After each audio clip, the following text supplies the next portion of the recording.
I would be curious, and like obviously I don't expect you to like give away all of your trade secrets to the millions of people that are going to listen to this episode.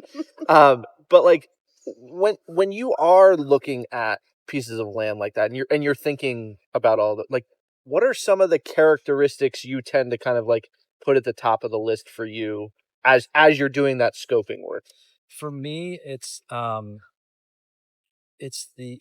don't know how to describe it. It's the magic. Like I want it to feel rugged. I want it to feel wild, and I don't want to take away from it.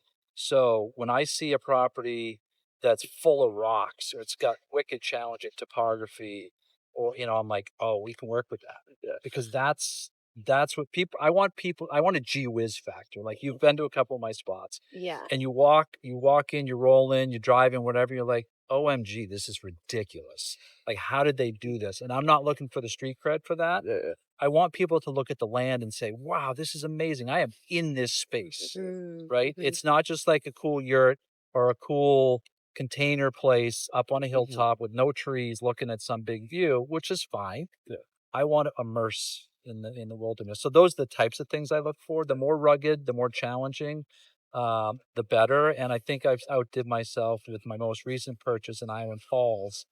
Mm. Oh, is that the undisclosed location? No, that one No. will be fully Oh, disclosed. That one is good. disclosed. 10 acres, water access only, Island Falls, 850 feet of frontage on the West Branch Mattawamkeag River, abuts town of Island Falls, 7,000 acres that OSI is doing a multiple year trail network thing on. Hell yeah. The only way we're going to get absolutely every screw piece of wood out there is on a barge. So I bought a barge. So it's actually like a party boat, 24-foot pontoon boat. Yeah. Stripped it all down, and we're going to bring everything up the river. So we have to go into the lake, up the river, 7 miles, and bring every piece of lumber. So, Wow. but the magic piece. People Yeah. are going to paddle over there. They're going to kayak, whatever. They're going to come down from town. And they're going to roll in, and they're going to flip the switch, and there's going to be a 250-foot boardwalk that's all lit up that goes back into this little magical land. So I like challenges, and I like unique spaces. I think there's something to that too, of the like you have the awe factor, but then there's also the like the like puzzling moment where I've found myself in that situation before where you're like, how on earth did these people do this? Like and that's all part of the experience. Like I think this is a completely different form of example, but like I think back to my wife and I went to Europe for our honeymoon, and we skied all throughout Switzerland, Austria, and France. And I remember being in Switzerland at Zermatt, and we end up in this like vestibule like thing that like the only way I can describe it is they decided to just take a train, turn it into an elevator, and then just run it straight up through the center of a mountain, and you get off the top, and you're just like out in the middle of the Alps. And you go like, how long has that thing been here?